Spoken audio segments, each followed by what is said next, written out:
My parents never wanted me, so they bought me a broken car in hopes I'd crash somewhere and they wouldn't have to see me again, but they ended up losing both their sons this way. Posted by you/CheezItBitBoy. My parents' favoritism towards my older brother, 20M, was always obvious. He got a car for his 18th birthday. It wasn't a new car or anything, it was a 20-year-old Lexus that was in pretty good shape, and he rubbed it in my face for the rest of his senior year of high school.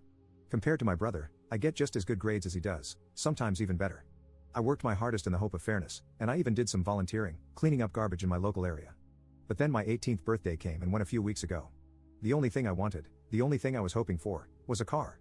I wasn't expecting something like a new car or a sporty car, just something reliable like my brother got. But the party wasn't anything like my brother's 18th. For his 18th, my mom baked the cake herself. It was a delicious layered chocolate pudding cake. For mine, I got a sheet cake from the supermarket. For his party, they got a DJ. For mine, it was my dad's old boombox with a couple of mixed CDs. We went through the whole party, and I figured my parents might have just been waiting to spring a surprise gift on me. But that didn't happen.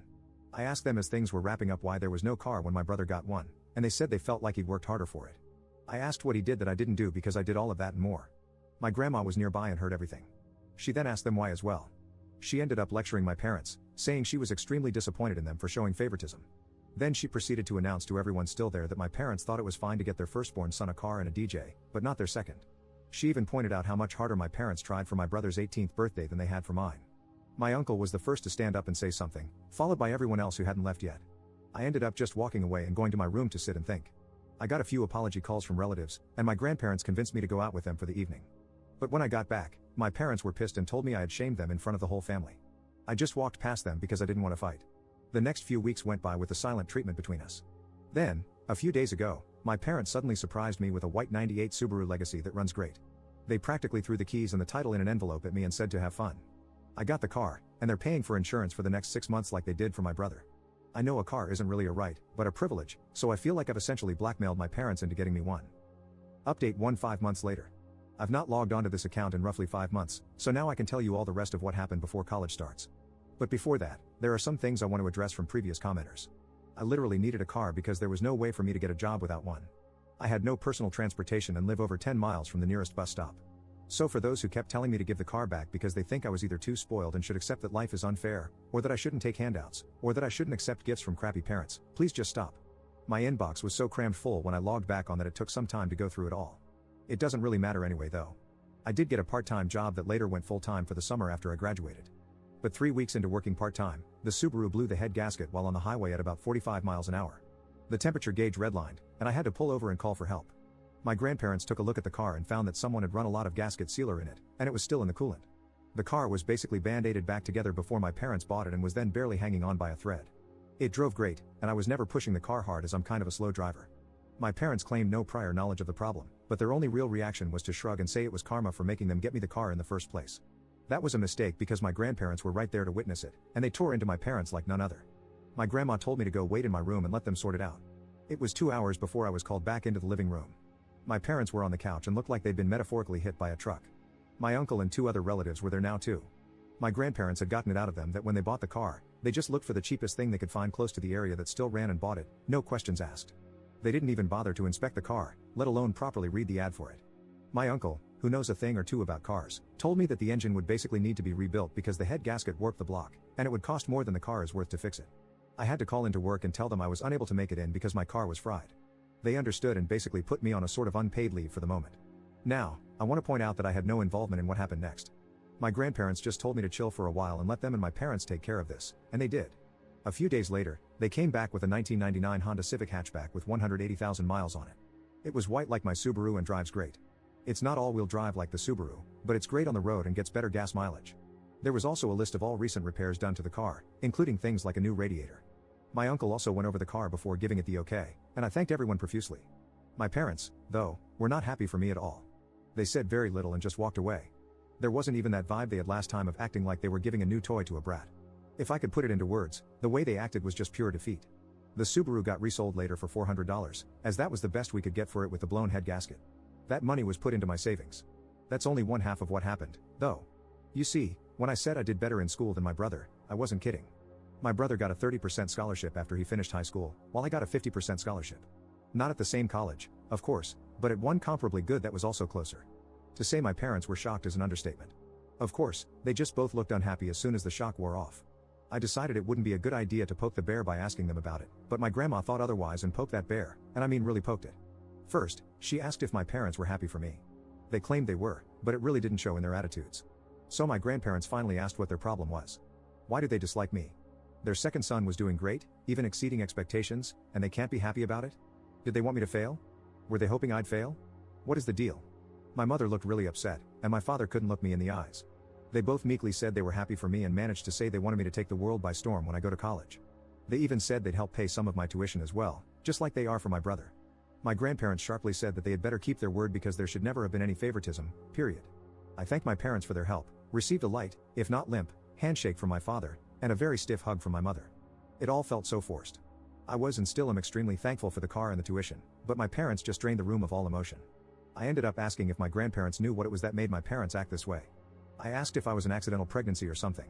They gave me the "it's time we told you" look. Well, I'm not adopted like so many asked, but I was unplanned. Sort of. You see, my parents wanted both a girl and a boy but got 2 boys instead. My brother came out as a boy, so my parents were really hoping to get a girl on the next go. They had a prior agreement to stop after 2 kids. They never got a girl. My grandma told me they refused to find out my gender until after I was born. They were convinced I'd be born female, and they bought a lot of baby stuff for a girl. But they didn't get a girl. My grandma said I ended up using all of my brother's hand-me-downs until I was 3 years old because my parents had bought so much girl stuff in advance that they couldn't use. So, I was just a disappointment to them from the time I was born. My grandparents said they know my parents are screwed up, but they've been this way for so long that there's no point in expecting them to change. Since then, my parents haven't spoken to me much about college. In fact, they ignore the subject as much as they can. Thanks to some of the warnings I got from people who messaged me, making me paranoid, I called the college I've been accepted to and made sure to tell them that if anyone calls or emails pretending to be me, or if my parents call trying to say I'm not coming, they should call me for a double or even triple check if anything like that happens. I mean, I kind of doubt my parents would do that sort of thing, especially after everything that's happened, but I felt like playing it safe was the better option. There was something that I really didn't expect to happen. My brother called me out of the blue to talk. He said our grandparents had called and told him everything. He apologized for what happened in his own way and said he hopes that once I'm on my own, I won't need to come back. He actually admitted to me that when he finishes college, he's going to stay in the state he's in because he likes it there. Our parents really want him to come back when he gets his degree, but it looks like that's not happening. I said I don't blame him, and I may do the same. The rest of the conversation was a bit awkward because we aren't really used to speaking to each other much anymore. My grandparents and the rest of the family held a surprise party for me over the weekend. They made it almost like a repeat of my brother's 18th birthday, with a DJ and a big chocolate cake my grandma made. I couldn't thank them all enough. My parents attended the party, but they were like wallflowers the entire time. They didn't say or do much, just stayed sitting at a far table in the corner and drank quietly. The look of defeat they had was even greater now. I think the party wasn't just to congratulate me, but also to rub it in my parents' faces that they should have done better. The rest of the family has made their disappointment in them clear. They seemed like they wanted to leave the party for a while. I can't say I blame them. They were being humiliated into staying where they were. My grandma said, "You're never too old to be taught a lesson in humility."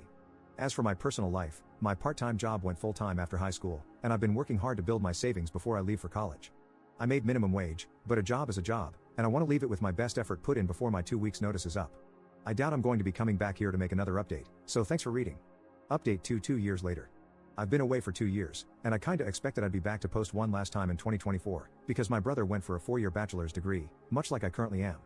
For those who remember my previous posts, I'm the guy whose parents were verbally backhanded by the family for showing blatant favoritism toward my older brother, and I later found out from my grandma that the reason I was treated differently was because my parents had wanted their second child to be a girl. My grandma ended up admitting even more to me later, after I left for college. Before I was born, my parents were so convinced that I'd be a girl that they bought a bunch of girl stuff without even checking my gender through ultrasound. About a year ago, my grandma told me that my mother had tried to raise me as a girl for the first 6 months of my life. She was putting me in girls' clothes and calling me by a different name, and my father enabled it all. I know it's true because my grandma showed me old family photos of me with my brother when I was an infant, and I was wearing pink in all of them. There was even a visible name tag in some of the photos with the name my parents wanted for a girl. But once word got out, my parents stopped dressing me as a girl. My grandparents told my mother that trying to raise me as something I wasn't, without giving me a choice, was wrong. Though my family is rather old school, my grandparents are surprisingly open-minded people, and they put the hammer down on my parents, so the girl treatment stopped. But instead of getting new clothes, my parents gave me my brother's hand-me-downs for years until my grandparents noticed that too and did something about it.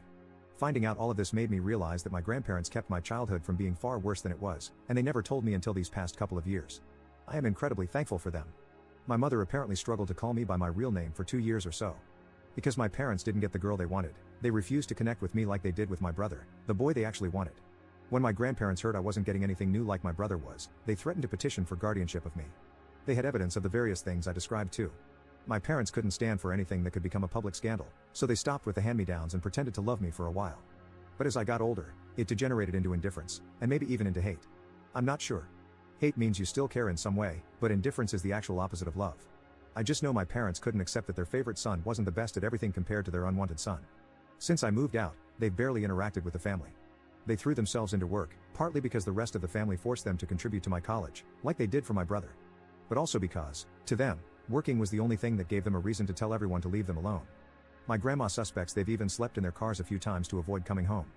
I only saw my parents at Christmas at my uncle's house for the past couple of years, and they barely even spoke to me. Now that I was living my best life away from them, I guess you could say they'd stopped bothering to act like I was their son. They don't want me anymore after the family humiliation they feel they'd suffered, even though they know they brought it on themselves. They've become workaholics who do little else. My grandmother told me my bedroom is basically exactly how I left it on the day I moved out. My parents have not even gone inside my room, but they kept my brother's room clean and ready for the day he'd finally come back home after college. Well, that didn't happen. They flew out to see him for his graduation and had a big celebration with him. I was not invited to go, not that I could afford it. But my grandparents went along, and they gave me the details. My parents were still convinced my brother would be coming back home. That's when he awkwardly told them he had already secured a job through an internship he'd done the past year and had found an apartment of his own too. My father became furious, and my mother lost her mind crying and begging him to come home. But he refused. You see, these past 2 years, my brother and I have reconnected a bit. He found my Reddit account and called me.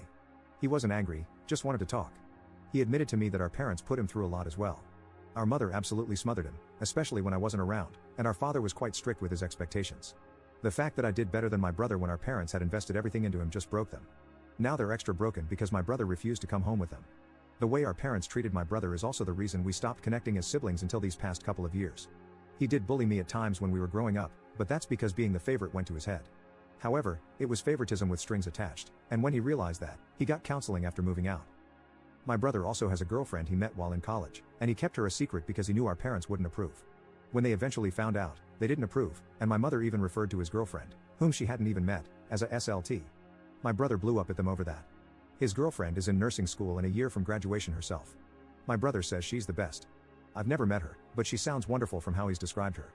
My grandma told me my mother went so far as to hire a private investigator to find out who my brother's girlfriend was.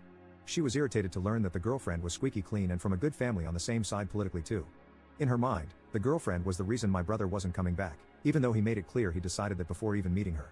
My father had become stoically silent about it, from what I heard. However, my mother let it slip to my brother that she'd hired a detective, and my brother gave our parents a piece of his mind.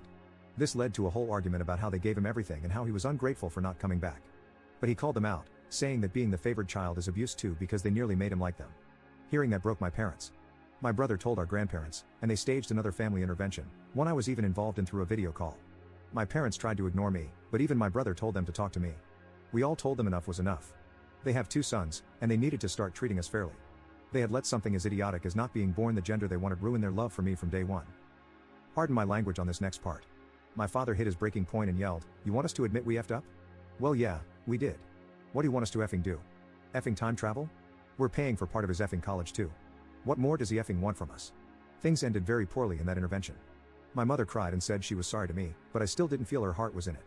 She didn't spend much time apologizing to me at all before moving on to my brother through the phone he was video calling from. She spent a long time crying and apologizing to him until he told her to go back and actually apologize to me like she meant it. That's when my father grabbed the phone and shut it off. Then he just sat down and told everyone to leave. The last thing my grandparents said to my parents was that they were so disappointed in them, and that maybe losing both sons would show them they should never have favored one. Right now, my parents are not on speaking terms with the rest of the family. My grandma heard a rumor they might be planning to move, but they have a paid-off country house and great careers. I feel like they'd be fools to move, but since my brother isn't going back and I'm likely not either, I suppose it's not really an issue. I kind of doubt they'd welcome me if I came to visit after all the crap that went down. I am still thankful to them for helping pay for my college. My student loans were significantly reduced, thanks to them. But as parents, I think we can all agree they just didn't do a good job.